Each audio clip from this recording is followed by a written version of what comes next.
کته شو یو څو کلمات یې وفرمایل او روح لاړ. نو د حضور پاک اخیری عمل مسواک دی. مونږ نسوار اچو. مسواک کې څه فایده ده؟ ډېرې فایدې دي. یو دا چې غاښونه سپینی او نسوار یې توری. مسواک غاښونه پاکی، خوله پاکی، نسوار یې ګنده کوي. مسواک اوری مضبوطی، نسوار یې خرابی.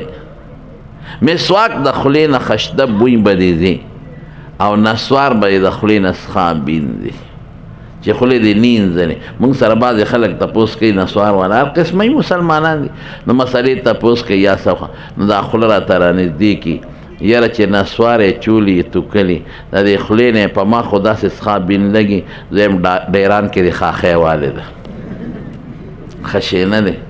دا زما خبرې اصلاحي دي، په دې به نه خفه کېږي. هر څه زمونږ طالبان یې چې زه څه کوي افسوس سره درس کې به ناست یو شی به یې خوله کې ورټومبلي. ما یو ځل وی په درس کې مې الله قرآن شریف کې فرمایي ولکم فیها ما تشتهی انفسکم ولکم فیها ما تدعون چې څه غواړئ او څه مو په زړه کې تېرېږي خدای پاک به یې درکوي. یو طالب چې ټولېږي نسوار به جنت کې ملاویږي او که نه؟ ما وی نه. وی تا چې اوس وایې چې جنت کې څه غواړئ خدای به درکوي، نو که زمونږ هلته شونډه وګرېږي یو چونډی نسوار، ما وی په جنت کې نه د نسوارو ډبلی شته، نه تماکو شته، نه ایره شته.